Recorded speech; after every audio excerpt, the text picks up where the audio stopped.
Coming up at New Day at Arirang. South Korea begins to observe new eased social distancing measures beginning today, the last such measures before the nation shifts to the Living with COVID-19 scheme. Japanese Prime Minister Fumio Kishida says that the planned mass disposal of wastewater stored at tsunami-wrecked Fukushima nuclear plant cannot be delayed further despite concerns. He, however, reassured nearby residents regarding the technical safety of the disposal project. And chief nuclear negotiators from Seoul and Washington will be meeting in the U.S. later today to discuss North Korea issues. Hello and welcome to this Monday edition of New Day at Arirang. It's 8 a.m. on October 18th here in Seoul, South Korea. It's a chilly day. Thank you for joining us as you prepare to start your work week. I'm Mark Broom. And I'm Kim Mo-gan. We hope you had a wonderful weekend. Over the next hour, we will take a look at the big news stories of the day and get expert insights on the issues facing Korea and the world. And we're going to start with the latest on the coronavirus situation in South Korea. A new social distancing scheme begins today, and South Korea will start the process of vaccinating older teenagers and pregnant women against COVID-19. Yes, for more on this and other COVID-19 related updates, joining us live in the studio is our reporter, Kim Yeon-sin. Good morning, Yeon-sin. Good morning. Good morning. Now, as Mark just mentioned, South Korea is starting new social distancing rules beginning today. Can you tell us more on that? Well, certainly. Well, first and foremost, the good news is that more people can gather under these new rules, and they don't have to worry whether it's before or after 6 p.m. anymore. For the remaining 2 weeks of October, up to 8 people, including 4 who are fully vaccinated, can gather in the capital region, where it's still subject to level 4 measures, the highest of the social distancing scheme. Restaurants and cafes can stay open until 10 p.m. But in other regions, level 3 will be applied. That means that up to 10 people can gather as long as at least 6 people are fully vaccinated. In non-capital regions, operating hours for restaurants and cafes are extended to 12 a.m. Hopefully, these new social distancing measures that start today are the last of them, as the nation has promised the start of the With Corona stage in November, which signifies a lifestyle where we live alongside the coronavirus. Yeah, a lot of people can't wait for that. Now, a lot of this living with COVID-19 scheme they're coming out with is largely thanks to the vaccination success of the campaign we've had here in South Korea. Just walk us through exactly where South Korea stands right now in terms of the number of people who have been vaccinated. Well, as of Sunday, almost 65% of the population has been fully vaccinated. Health authorities are now working their way down the age group and will start administering vaccinations to those aged 16 or 17 from Monday. More than 55% of those in that age group have reserved their jabs. Those younger who are between the ages 12 to 15 can also start reserving their Pfizer shots today, which they will get in November. Vaccinations for pregnant women will also start today. More than 2,500 women have signed up for their shots. You know, there has been a lot of misinformation floating around on social media, many casting doubts over the safety of COVID-19 vaccinations for pregnant women. But contrary to rumors, studies have shown that the vaccines do not affect male or female fertility and do not increase the risk of miscarriages. Right, Yeon-sin, like you said, more people are getting vaccinated, but what about booster shots? How are they coming along? Well, so far, 380,000 people have signed up for their booster shots. But the ones who also need to be considered as priority groups for the boosters are those who got their Johnson & Johnson shots earlier this year. A new study found that waning vaccine immunity for Johnson & Johnson vaccines. The study tracked more than 600,000 veterans who got the Johnson & Johnson shot, and health experts saw that the protection rate of those vaccines had fallen drastically within 5 months, from 88 to 3%. South Korea started administering Johnson & Johnson shots back in June, so the government said that it's currently coming up with a plan to administer booster jabs to those that got the jabs as early as December. It's really rather shocking that the efficacy rate dropped from 88% to 3% in just 5 months. Must be a concern for those who got the J&J vaccine in the first place. But how has this uptick in vaccinations in South Korea been reflected in the daily caseload of new infections in this country? Well, for the last 3 weeks, South Korea has been seeing a slight downward trend in COVID-19 infections, and some experts are attributing this downward slope to the high vaccination rates. The average number of weekly infections is down to around 1,500, which is a notable step down from what we saw at the end of September, which was an average of more than 2,000 cases. And last night as well, health authorities saw numbers that could confirm the declining trend. Until 9 p.m. last night, health authorities logged in 1,038 new infections. That's 332 infections down from the night before and 236 fewer than the same time last week. Now, we certainly hope the vaccination tally goes up while new infections go down. Thank you so much, Yansing, for your report today. We will see you again tomorrow. Thank you. Thank you. Now, the top infectious disease expert in the US is warning that Americans who've yet to be vaccinated against COVID-19 could pose a threat to the country's return to normality, potentially leading to a fifth wave. In an interview on Fox News on Sunday, Anthony Fauci, director of the U.S. National Institute of Allergy and Infectious Diseases, said there are still 66 million Americans eligible for vaccination but haven't come forward. He said the more people who get vaccinated, the less likelihood of another surge in the winter. Now it's time for On Point, where we speak to experts to delve deeper into the biggest news stories in the spotlight right now. From today, as we just heard from our Kim Yeon-sung, pregnant women in South Korea who made reservations for a COVID-19 vaccine will start receiving either the Pfizer or Moderna shots. Health officials in the country say the vaccines are safe for pregnant women and can decrease their risks of contracting COVID-19 and becoming critically ill. And also from today, 16 and 17-year-olds in South Korea will begin to get vaccinated with a period to last around 3 weeks. Vaccinations are not compulsory for teens, and the South Korean government is leaving it to the discretion of their parents or guardians. For more on this, we connect to Dr. Alice Tan, internist at Ms. Mary Women's Hospital in Seoul. Now, good morning, doctor. Good morning. Let's start with pregnant women. Some expectant moms have voiced concerns about the vaccine possibly having an effect on whether they'll be able to breastfeed their baby. And some even worry about miscarriage or infertility. What would you say to pregnant women who are reluctant to get the vaccine because of such concerns? Well, I'm a mom of 3 in addition to being a doctor, so I completely understand the concerns that pregnant women may have. There's a long list of medications and environmental concerns that pregnant women need to be careful about. Fortunately, the COVID-19 vaccine is not on that list. It is very safe to get the COVID-19 vaccine, and in fact, it's necessary because COVID-19 can cause very serious disease in pregnant women and also can lead to what we call adverse pregnancy outcomes, such as low birth weight and premature birth in pregnant women and in their babies. And so I think it's very, very important that women who are pregnant or planning on getting pregnant definitely get the COVID-19 vaccine. Now, on that point, the US Centers for Disease Control and Prevention, the CDC, includes pregnant women as a high-risk group for severe COVID-19 illness if they contract the virus. What is it about women carrying a baby that puts them in this high-risk group, and how many severe cases of COVID-19 have been confirmed among pregnant women in South Korea thus far? Right. So for the first 17 months of the pandemic, there were 731 confirmed cases of COVID-19 among pregnant women in Korea. Among them, 15 developed severe disease requiring ICU care. That's about 2.05%. And if you compare that to a 0.34% progression to severe disease in similarly aged non-pregnant women, that is a huge increase of 6 times the chances of developing severe disease if you are pregnant.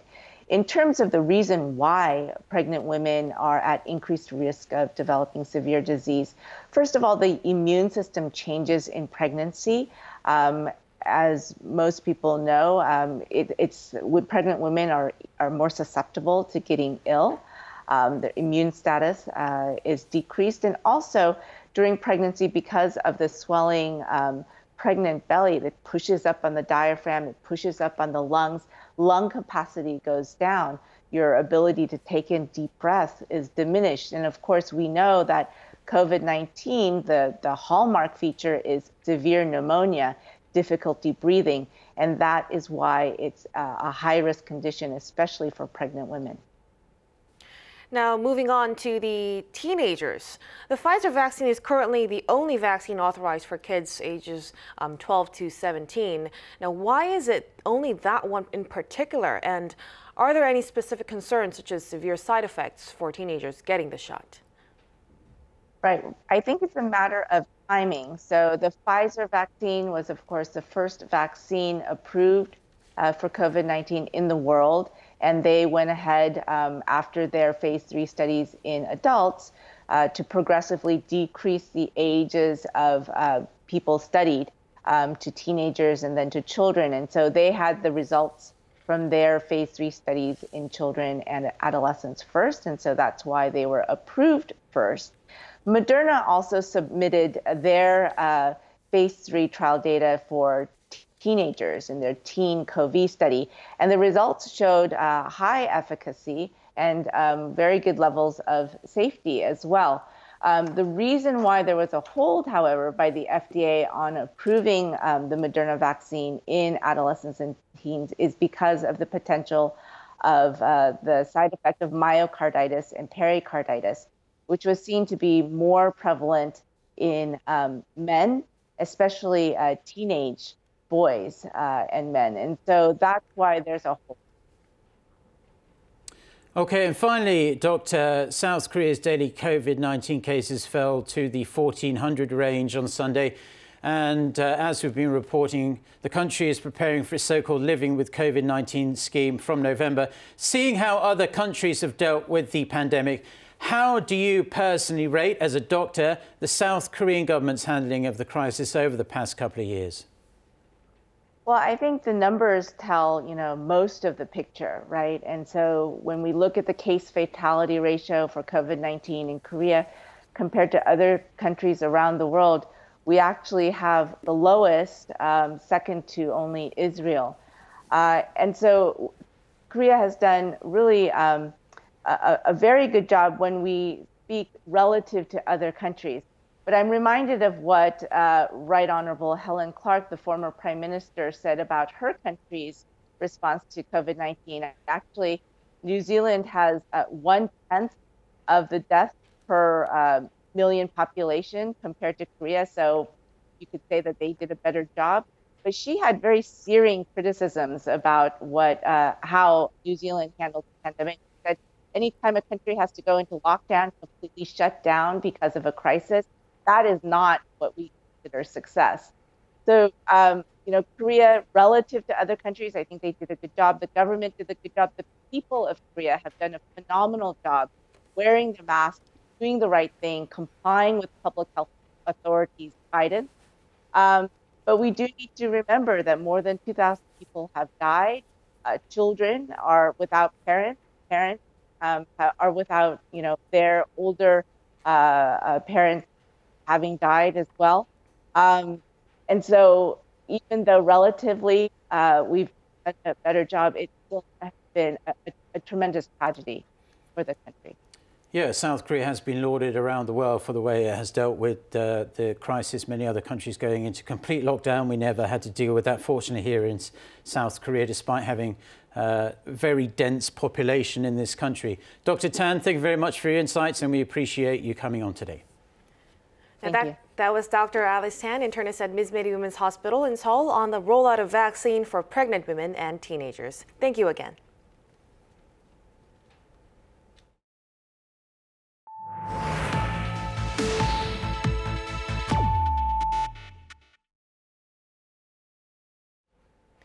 The top nuclear negotiators of South Korea and the U.S. will meet in Washington Monday to discuss North Korea issues. They last met The time they last met, was some 2 weeks ago in Jakarta. No Gyu-duk and his American counterpart Sung Kim are expected to discuss North Korea's recent missile launches and resuming talks with the regime. They've also been talking about how to provide the North with humanitarian aid. The envoys could also touch on President Moon Jae-in's recent proposal to strike an end-of-war declaration. On Tuesday, No will meet his U.S. and Japanese counterparts. These talks follow No's meeting last week with his Russian counterpart in Moscow. The intelligence agency at the Pentagon is warning North Korea may resume long-range ballistic missiles tests next year and believes the regime is unlikely to give up its weapons of mass destruction. A special envoy for negotiations with the North also says that if Pyongyang decides to keep its nuclear weapons, then so will neighboring countries. Min Suk-hyun reports. The U.S. Department of Defense Intelligence Agency has released an in-depth analysis on North Korea's military power, including its nuclear weapons and missiles.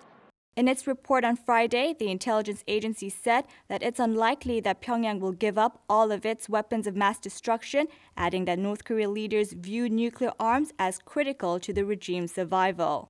It also warned that Pyongyang may resume long-range ballistic missile tests next year, as it will probably focus on training and improving its missile forces. This includes improving its solid-fuel ballistic missiles, which can be prepared for launch faster than missiles using liquid fuel. The Defense Intelligence Agency believes that the ultimate goal of North Korea is integrating a nuclear weapon with a ballistic missile and enabling that nuclear-armed missile to operate reliably. However, the specific basis for the report's assumptions has not been clearly disclosed. Meanwhile, Joseph Detrani, the former special envoy for negotiations with Pyongyang, also commented on North Korea's nuclear weapons. He said there is appropriate concern that other nation-states will try to acquire nuclear weapons mainly for deterrence purposes. If North Korea is permitted to retain its nuclear weapons, South Korea, Japan, and others in the region may decide to own them as well, despite U.S. nuclear deterrence commitments. Detrani stressed that if the world wants to ensure that other countries do not pursue their own nuclear weapons programs, two conditions must be met: ensuring that Iran doesn't acquire a nuclear weapon and that North Korea denuclearizes completely and verifiably. Min Suk-hyun, Arirang News. For the first time since taking office, Japanese Prime Minister Fumio Kishida has sent a ritual offering to the controversial Yasukuni Shrine, a site viewed by Japan's neighbors, including both Korea's, as a glorification of the country's past militarism. Japanese media report that Kishida sent a Masaki tree on Sunday for the start of the shrine's two-day autumn festival. The shrine honors Japan's war dead, including 14 Class A war criminals, so visits there are highly provocative. Responding in a statement, the South Korean government expressed disappointment and called for the Japanese government to face historical facts and show sincere remorse. To avoid worsening diplomatic tensions, Prime Minister Kishida did not go to the shrine in person. But his immediate predecessor, Yoshihide Suga, who resigned early this month, did go on Sunday. The last sitting Japanese prime minister to visit was Shinzo Abe in December 2013. Japan's new prime minister insisting that the Japanese government's plan of releasing millions of tons of radioactive water into the ocean from the Fukushima nuclear plant cannot be delayed. Fumio Kishida's remarks are likely to anger Japan's neighbors, who have repeatedly urged Tokyo to reconsider its plans. Kim Hyo-san reports. Japanese Prime Minister Fumio Kishida has reiterated the planned mass disposal of wastewater stored at the tsunami-wrecked Fukushima Daiichi nuclear plant cannot be delayed any further. During his first visit to the facility since taking office early this month, Kishida stressed his government will further exert efforts to reassure local residents about the technical safety of the disposal project. The Japanese government and TEPCO, the operator of the plant, have announced plans to begin releasing the water into the Pacific Ocean from the spring of 2023, a project they say will be carried out over decades. The plan has faced fierce opposition from fishermen, local residents, as well as neighboring countries like South Korea and China. Against this backdrop, the head of the International Atomic Energy Agency has vowed to hold close consultations with South Korea and other countries in regards to Tokyo's plan. South Korea's foreign ministry says such a pledge was made during the IAEA chiefs meeting with Seoul's Deputy Foreign Minister for Multilateral Affairs, Ham Sang-uk. The ministry explained that Ham expressed Seoul's concerns, calling on the UN nuclear watchdog to play a constructive role to try and resolve the issue. Kim Hye-san, Arirang News.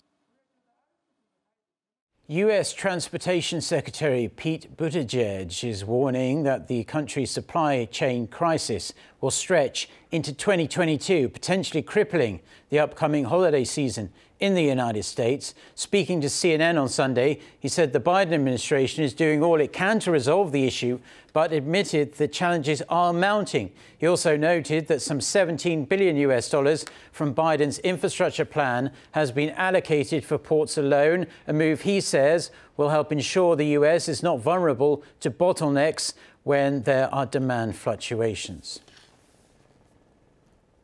South Korea will decide whether to join an FTA signed by 11 Asia-Pacific countries, including Japan and Australia. The decision will likely be made during an economic ministers' meeting next Monday, according to Finance Minister Hong Nam-gi.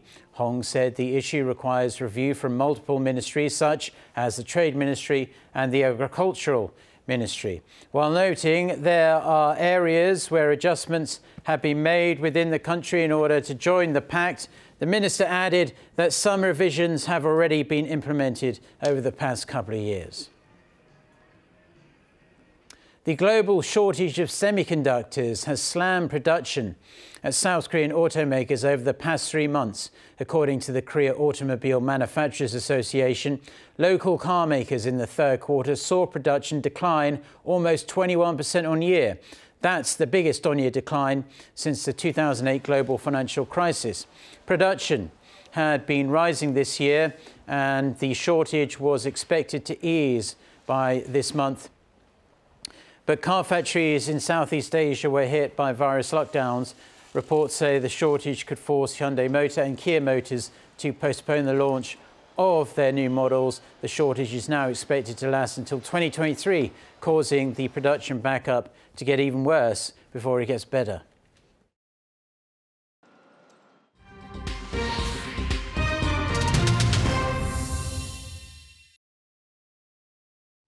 Now let's cross things over to our Oh Soo-young for global insight for an in-depth look at the important developments in world affairs. Over to you, Soo-young. Thanks very much, Mark. Now it's time for Global Insight, where we connect with people from around the world on issues making headlines. Now, recently, everything from toys, books and electronics to pharmaceuticals and semiconductors for cars, the global supply chain is in gridlock. According to RBC Capital, 77% of major world ports have experienced above average wait times this year, and growing demand for goods, logistical complications, not to mention a shortage of labour, have created the perfect storm for the supply chain crisis that the world is currently in. And to gain insights on how long this is going to last and whether this means a rather disappointing shopping experience for shoppers on Black Friday and the holiday season, we're joined by Nick Vies, Executive Director of USC Marshall Center for Global Supply Chain Management and Assistant Professor of Clinical Data Sciences and Operations, and Garth Friesen, Head of Portfolio of a US hedge fund, author and a member of the New York Federal Reserve Investor Advisory Committee. A very warm welcome to you both, and let's start with you, Professor Vies. Now, how did the crisis reach this point? Would you say that the COVID-19 has been the biggest culprit? Well, certainly, I think we can look at COVID as a catalyst, but if you were to look at the global supply chain as a whole, I think this is in making for the last 40 years.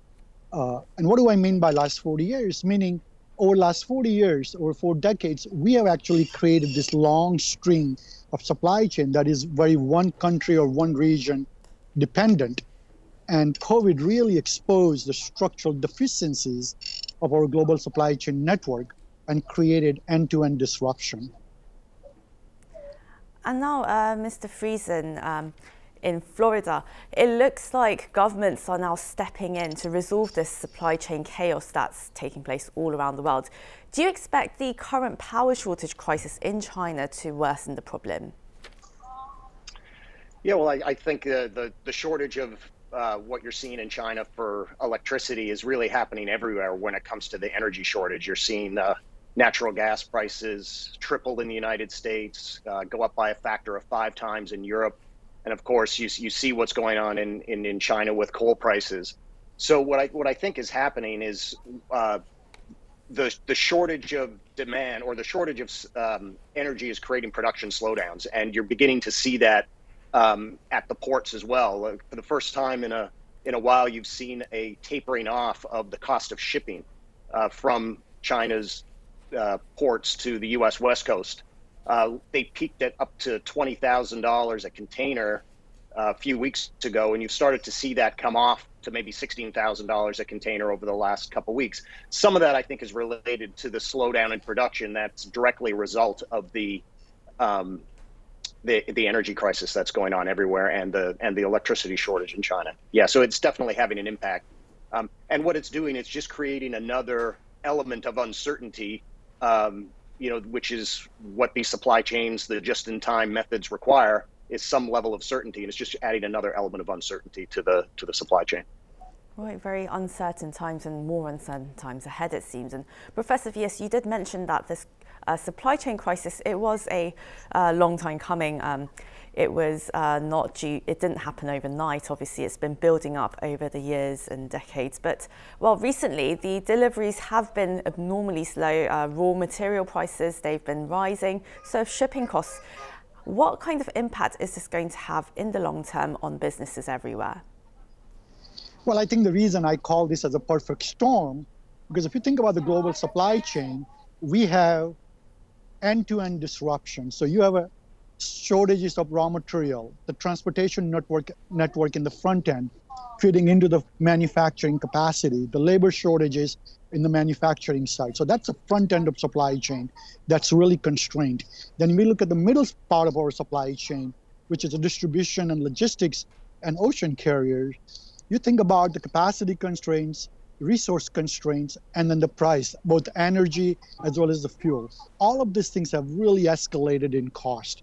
And last but not the least, the last mile deliveries from port to the customer, it's all clogged up. We have vessels dwelling for over 8 days. So imagine 8 to 10 days just a vessel to dwell, and that has actually lengthened the lead time of the vessel from port of origin to the destination by close to 3.5 weeks. So it's tying up the equipment, chassis, containers. So we are dealing with the perfect storm, and I anticipate this to continue to last us into at least 6 to 12 months before it normalizes. Mr. Friesen, shoppers are definitely eager to buy again, go out shopping again, but the problem is that the shelves are emptying, and it looks like, as you said earlier, things are set to look uncertain for the time being. Well, companies like Walmart and ports in the UK as well, they're going into 24-hour operations just to get the supply chain moving. But what kind of long-term solutions are needed beyond these immediate fixes? Well, as you say, there's some immediate fixes that have to take place, and as you pointed out, governments are taking some steps to intervene, whether it's addressing the chip shortage, whether it is trying to go 24/7 with port operations, which is probably going to be more difficult to execute than it is just clearing up capacity at the ports, because as the professor mentioned, so you get everything off a ship, but then they still have to get onto trucks and through to the distribution channels and to warehouses, which are also experiencing capacity shortages. I think I've read a number somewhere that there's a shortage just in the US of roughly 50,000 truck drivers. And so it's not just an immediate fix. And as far as the consumer goes this year, and with the holiday, there is a lot of demand still, and consumers have a lot of spending capacity. They have very strong balance sheets, and the demand is still there. And the question is whether they're going to be able to get the goods that they're looking for. So while shelves maybe not be empty coming into the holiday season, they're likely not to be as rich with varieties due to all these delays that are taking place. And Mr. Friesen, then what does this mean for the consumer, especially ahead of this holiday season? Are they going to be a bit disappointed by this year's Black Friday and also, after Christmas shopping? Well, I think everybody's always disappointed with Black Friday and holiday seasons in terms of getting what they want. But I think this year, yes, it's if there is the perfect storm, as was mentioned, for consumers, this is it in terms of being able to get what you want on select goods. And it's important to note, though, that not everything is in shortage. Certain things there's plenty of supply of, but others are very impossible to get. And a lot of that is related to different disruptions in different parts of the world, depending on where the supply is coming from. But one of the steps that these companies are taking in order to get goods on the shelves, like you mentioned Target and Walmart, these are companies that have their own built-in integrated supply chains. And Target, for example, rather than trying to rely on the container ports and the container ships, they announced last week that they're chartering their own vessels. So they're leasing a vessel and taking care of their own supply chain from a shipping perspective. And when you own your own vessel or lease your own vessel, you can divert away from the busiest congested ports on the West Coast and go into other ports.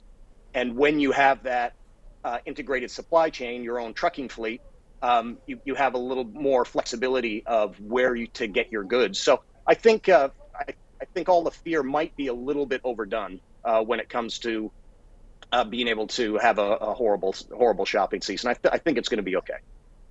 Well, that's reassuring for shoppers everywhere. And Professor Villas, now not only have deliveries been slow, raw material prices, shipping costs, as mentioned before, they've been soaring. And but then also the United States is suffering from a labour shortage. Now, how long do you think the supply chain crisis is going to last, and how do you think the labour shortage is going to affect the course of recovery? Yeah, so let me go back before I come to the labor shortages, just the previous comment that was made. I am not that optimistic. Yes, Walmart and Target, they do have their integrated supply chain, but it's a drop in a bucket in terms of the total supply chain volume that we're looking at. Year to date, we have a 22% increase in consumer spending. This is outside the food and entertainment, right? As mentioned, the consumer spending is strong and will continue to be strong through the peak season. My concern is the sales to inventory ratio, which is a number that we look at it. The pipeline is dry. Historically, we have about 52 to 55 days of inventory in the pipeline. We're now clicking at less than 30 days. So there isn't much in the pipeline, and whatever it's in the pipeline is already clogged up. So that's my prognosis about how I see the peak seasons will be very disappointing. Now, that being said, to answer your question about the labor shortages, that's also, we have tremendous stimulus money pumped in, close to $2.7 trillion in US. That has spiked the savings rate, that has spiked the discretionary spending balances, and the benefits were extended. As such, the labor participation has been very low. So we have so many jobs open in order for it to actually, distribution centers, transportation industries, all the supply chain activity that you need to deliver the peak season. I don't think we have enough labor participation, nor likely to be there for the peak season to deliver the season in a meaningful way. So that crisis will probably carry through the peak season into the early next year. And Mr. Friesen, in recent weeks, we've seen reports, headlines asking whether the global supply chain is broken, whether things will be the same again. And it seems like there are going to be some significant changes in terms of rebuilding this global supply chain. And, well, do you think that this current crisis that we're in, it marks the end of what you called earlier the just-in-time model for logistics? Yeah, I don't know if it marks the end to just-in-time. It certainly is going to mark a change in the way that it operates. For example, reshoring as opposed to offshoring. A lot of companies are talking about going to a more regional supply chain as opposed to a global supply chain. It was interesting. A study was released by NTT Data last month, talking about not just my view, but companies that are operating in this supply chain, and 70% of them said that they felt that the supply chain has become too global. And so what that means is, a lot of different elements of deploying more technology with 5G rolling out to have a better visibility along the supply chain so people can identify when a shortage is beginning to develop or a delay is beginning to develop and diverge, as well as bringing manufacturing a little bit closer to the final demand. In the United States, for example, a lot of people are now talking about an increase in production in Mexico, for example. And well, it looks like the supply chain issue is becoming more political as well, Professor Vias. Now, reducing reliance on China is the Joe Biden administration's priority right now. How is this going to affect the way that global supply chains are built back? So, I've written substantially about this topic and what I call the decouplings of supply chain without deglobalization. So what do I mean by decouplings? I think the regional customer-centric supply chain nodes, that they're independent within each region, but interdependent and create much more resiliency. So I think the idea that you see now, the governments across, not only in the US, but the Europe and other democracies are looking at their supply chain as a sort of a national interest to make sure that in the future, any future pandemic or geopolitical tensions do not disrupt the supply chains like it did under the COVID. So I think there will be a tremendous focus on decouplings of supply chain, number one. Number two, I think the government will have to play a critical role in a public-private partnership to support companies to either nearshore or onshore by providing a robust infrastructure. So in the US, we're looking at $3.5 trillion bill, and I think it needs to be politically supported on both sides of the aisle to make sure the companies will not come close to the shore unless they have a robust digital as well as physical infrastructure available for them. So I think these are the conditions of future of supply chain post-COVID, which will be decoupled. But I think the globalizations will continue to stay in place because we need the global market to sustain the growth that we have created over the last 40 years. Well, I'm afraid that's all we have time for today. That was Nick Vias and Garth Friesen. Thank you both so much for your time. Thank you. Thanks for having me.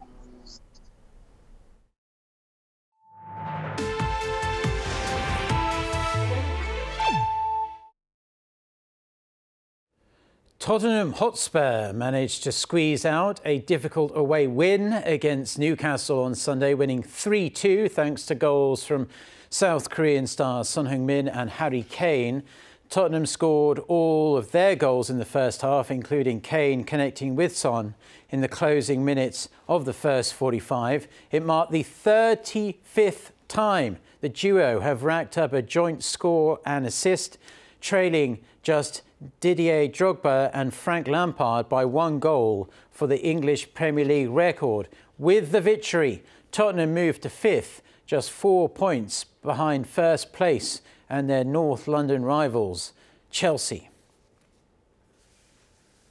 The South Korean drama Squid Game, which last week became the biggest ever series launched for Netflix, will reportedly earn the company almost $900 million in what it calls impact value. This is according to Bloomberg, citing confidential Netflix data. This means the so-called impact value is more than 40 times the amount Netflix paid for the series, which, according to Bloomberg, was under $21.5 million. Bloomberg reports that the series, as of a week ago, had been viewed by more than 132 million of its subscribers, and of them, around 2/3 watched the entire 9-episode series. For more than a decade, scientists in South Korea have been researching changes to the polar climate. And recently, they came back from an expedition to the Arctic on South Korea's icebreaker. Chae Min-jung has the story. Just a few weeks ago, a team of South Korean experts returned from an 85-day trip to the North Pole. I'm here at the Korea Polar Research Institute to meet the researchers in Songdo.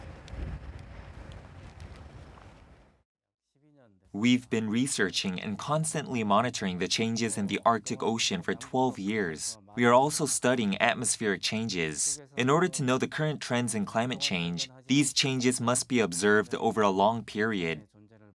Hong was one of the scientists who recently came back from a 3-month expedition to the North Pole. During the trip, researchers conducted simultaneous ozone observations at both poles. The observations were done by hanging equipment on helium balloons. Everyone knows that there is an ozone hole over Antarctica, but even in the Arctic, ozone levels are gradually decreasing. That's why it's important to monitor ozone concentrations in the Arctic as well. If you do it at the same time, you can observe how ozone changes at the South and North Poles at the same time. So I think it's significant. The scientists also succeeded in capturing the flow of methane gas from the seabed of the East Siberian Sea. The methane bubbles found in this area are a powerful greenhouse gas. Since 2016, the Korea Polar Research Institute, or KOPRI for short, has been tracing the source of the bubbles. This year, we've put a lot of effort into finding areas that specifically emit methane. We've confirmed where the methane bubbles are rising from. We've sampled water, sediment, and gases, and they are currently being analyzed. South Korea is also collaborating with international researchers. So what I've been working on with them is mostly related to my specialty to ice modeling. And we're looking at Thwaites Glacier, which is a very big glacier in a region of Antarctica that we know is unstable. KOPRI says its advances in polar research have been accelerated by the introduction of its research vessel, the Arirang. Before there was the Arirang, we had to borrow someone else's vessel or join another research program. Now that we have our own ship, we can carry out the research for various scientific purposes. The Arirang is South Korea's first and only icebreaker ship. It's specially designed to navigate across icy waters, allowing it to sail through areas where ordinary ships can't, including the polar regions. The icebreaker first set sail in 2009, and since then, it's been carrying researchers and supplies to research bases and has become an important part of South Korea's polar research. The vessel, which is 111 meters long, 19 meters wide, and weighs more than 7,500 tons, has many characteristics that make it special. The Arirang rises above the ice sheet to break the ice using its own weight. 2 propellers at the back push the broken pieces of ice far away to prevent them from freezing again near the vessel. If the Arirang gets stuck in the middle of an ice sheet, the ice healing system shakes the vessel to the left and right to help it escape. And unlike how most ships are shaped in the front, it has a sharper, sloping bow and an ice knife underneath to help break the ice. It's also structurally stronger with outer walls 3 times thicker than ordinary ships. The Arirang sails more than 300 days a year, spending more than 200 days in the Antarctic and 70 in the Arctic. The vessel takes 2 breaks in between the long journeys, once in summer and once in October. I was lucky enough to come to Gwangyang Port on the southern tip of Korea to get a closer look inside the Arirang. There are 10 research labs inside the icebreaker. Scientists send research equipment into the sea and collect samples to bring to the labs for analysis. We manage the research equipment installed on the Arirang and make sure that it operates smoothly so that we can obtain the best data. This is where the researchers sleep and rest. There's a bed, a TV, and a shower room. Enough to keep them comfy for the trip. 승선하시는 분들도 많고 승선하시는 분들이 언제 다치시거나 하면 저희가 원활하게 조치를 하기 위해서 보유하고 있는 장비가 많습니다.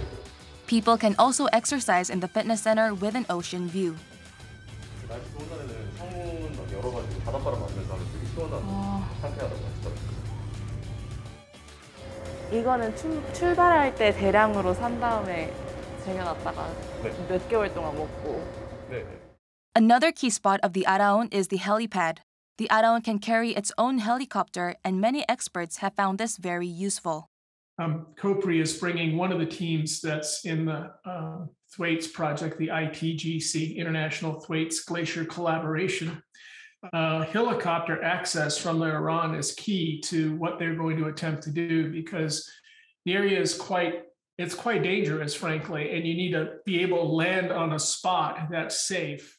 The contributions made by COPRI are being acknowledged globally, despite it being a relatively late starter to the field of polar research. I think the icebreaker, to a large extent, is important in terms of making COPRI more relevant. And I think if we look at many important projects like Thwaites Glacier international collaboration, if we look at other big international collaborations, COPRI is now in all of them because they have the expertise, because they have the instruments. So, and again, they have lots of very talented researchers. South Korea's researchers are currently busy as they are gearing up for their next journey, this time heading south. The Arirang will be taking off to Antarctica this week, where experts on board will be spending the next 6 months observing how climate change is affecting the polar area. Choi Min-jung, Arirang News, Yosu.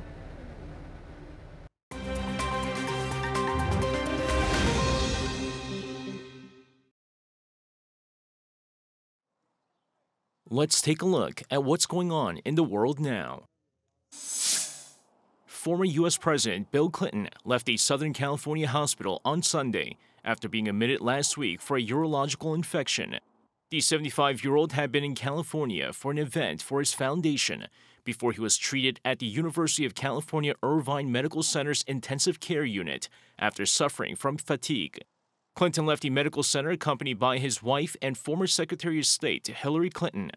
Following his release, he will return to New York and remain on a course of antibiotics. The doctor in charge of his treatment says his fever and white blood cell count have normalized.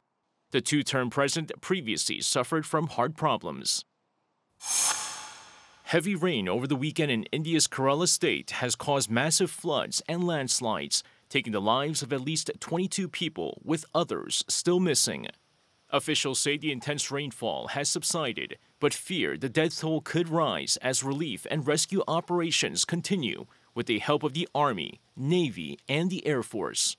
The deadly floods and landslides have hit Idukki and Kottayam districts in central and South Kerala the hardest, with reports of people being injured and displaced as well. The state was also victim to the worst floods in a century in 2018, which killed at least 400 people and left roughly 200,000 homeless. While the annual rainfall is essential in India's predominantly rural areas where farming is heavily relied upon, excessive rainfall has caused problems like floods, landslides, and waterborne diseases. The phrase "Je suis Samuel" was seen throughout France over the weekend as the country paid tribute to the late teacher Samuel Paty, who was murdered by a Chechen extremist after showing cartoons of the Prophet Muhammad during a lesson on free speech. France's Prime Minister took part in the one-year anniversary commemoration in Paris on Saturday, as the French government unveiled a plaque at the Education Ministry in Paty's honor. Other commemorations took place in his hometown, where Paty taught history and geography with a mural and a statue to remember the teacher. His death 1 year ago stunned France and its educators, leading to tens of thousands of teachers joining nationwide rallies in support of free speech.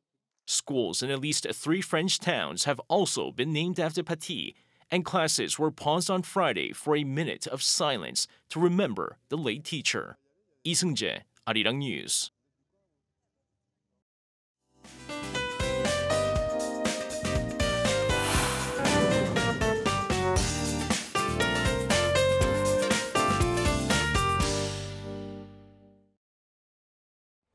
Good morning. It feels nothing like mid-autumn here in Korea. It's very cold. Well, the season's first cold wave advisory has been lifted, but stay bundled up. Lows in the capital were only about 3 degrees Celsius, but highs will be a few notches higher than yesterday. Morning temperatures are starting in the low single digits, and Daejeon, Daegu, and Gyeongju are at just 2 degrees. And other than capital region, most parts are waking up to lots of sunshine this morning. In daytime highs in most areas will be 2 to 5 degrees higher than yesterday, hovering in the mid to upper teens, but the chill in the air will stay. In Daegu, Gwangju will be going up to 18 degrees Celsius this afternoon. Well, starting tonight, rain will start from the capital region, gradually spreading to the rest of the country, and mountainous regions in Gangwon province could see some snowfall. Rain will bring another cold snap to the country, feeling more like mid-November for the time being, so please stay warm this week. With that, here's a look at the weather conditions around the world.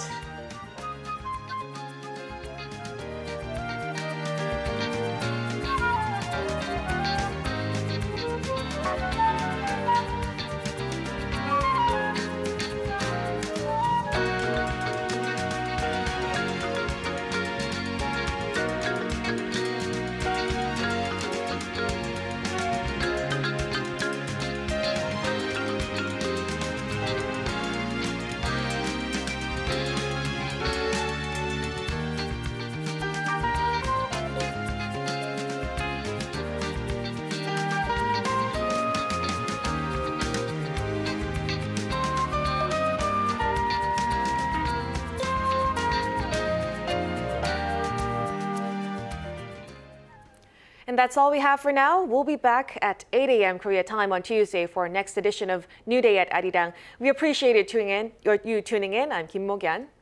Yes, thanks for joining us. We'll be here all week at the same time. And I'll be back, minus Mo-gyan, at 10 a.m. Korea time in around an hour from now for our next newscast. Until then, goodbye.